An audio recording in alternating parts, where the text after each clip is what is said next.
These two teams the last 2 days breaking down film. The individual pieces are good, and collectively, man, they really play a good brand of ball.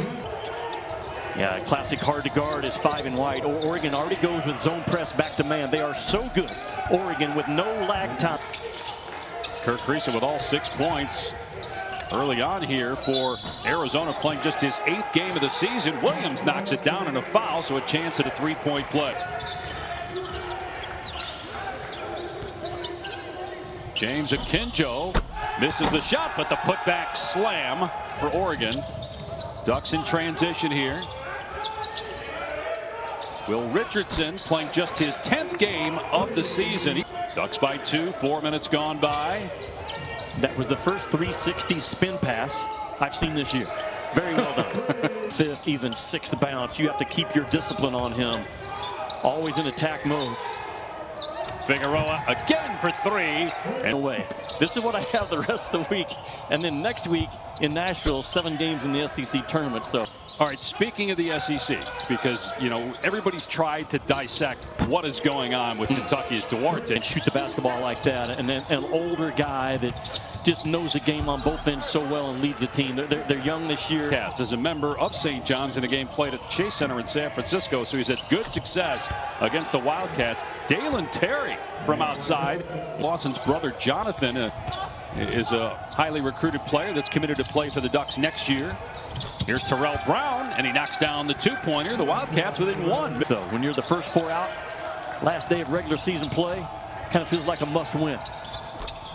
Bam. 3-pointer goes for Akinjo that ties the game in over 6 minutes, yet they're tied with Arizona because they got off to that hot start.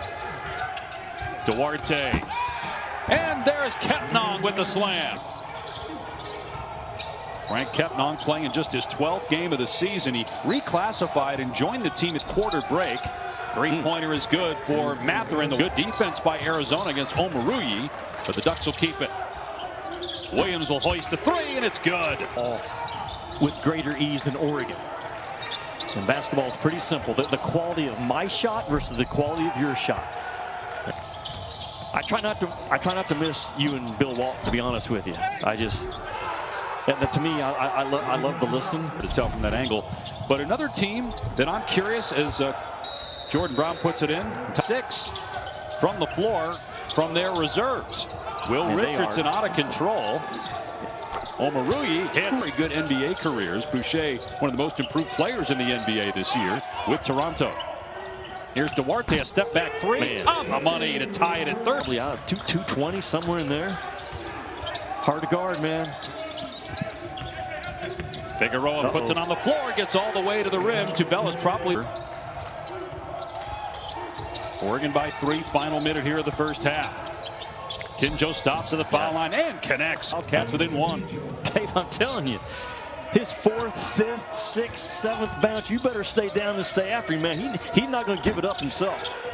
In the year, Kriisa puts it on the floor. He scored 6 points in the first couple minutes of the game. Duarte, great look down court. Figueroa has it blocked by Mathurin, but they're going to count it. Seems like every time I watch him, he's better.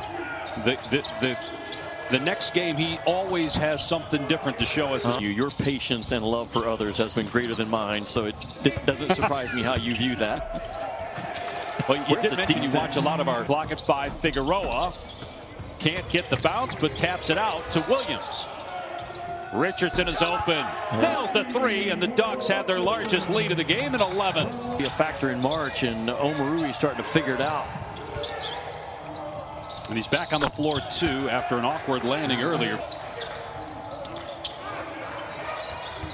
Here's Jordan Brown. Feeds a cutting to Tubelis. Good cut. Gets the basket and a foul. So that's 5 straight points by the Wildcats and the first points of the night for Tubelis. and I'm pretty sure Duarte will be right-handed the rest of this game. That's true. He's random ball screen offense right now by Oregon. Just moving yourself, moving the ball. A little bit of sprint. Wow, what a soft touch, man. That arms that belong on Robert Wadlow would miss one right at the rim. Tubelis, nice catch inside, flips it up and in, and so Tubelis now with 2 baskets. Fought their way back in and doing a much better job at guarding the ball on the defensive end, staying in front of it. Omoruyi drills a three. But they're tied with UCLA in the loss column for the top spot in the conference. And they play Wednesday night. Omoruyi to the basket. Count it and one. A three-point chance for Eugene Omoruyi. He can do it here to Bellis off the mark. Koloko just picked up his third foul on the other end, gets the offensive rebound. Akinjo with the floater is good, swishing it home. Might be 6 feet tall. You have to have that floater at this level and at any chance to go on to the next level. He's averaging 22 points per game over. He got beat badly, and they end up winning the league. Then he's going to win Pac-12 Player of the Year. I agree. Jordan Brown gets it and a foul. So separately, not riding the games in the same cars. We've had a very few number of games that have not gone on because there's not enough officials or down an official. 7 to go. I think that's one of the reasons why Sean Miller was frustrated earlier. He wants him to force more turnovers. Akinjo drills a three. And back-to-back makes. Can you pull that off over the next 90 seconds and put real game pressure on Oregon? Nope. And he is so good, Will Richardson and Av. Man, that's a really good sign for a coach right now, because a lot of dudes have checked out. They've quit listening. They're worried about spring break. Those teams have no shot. As switchable parts as well. And they just play a really good brand of basketball with a future pro 5 in white. Oregon by 15. 90 seconds to go. Akinjo gets the back. Same with Kriisa. And Jordan Brown is a former McDonald's All-American. He's got 2 years left of eligibility. They're hoping he comes. Time, right, for Sean Miller in Arizona to know this is it. No Pac-12 tournament with that self-imposed postseason low. They shot over 50% from three, and they out-rebounded Arizona by 8, a team that has dominated just about everybody on the glass. The Ducks are playing like the best team right now in the conference. On the type of guy that he wants to recruit on his roster and in his system, and 11-point win. And Oregon is now 2 wins away from being your Pac-12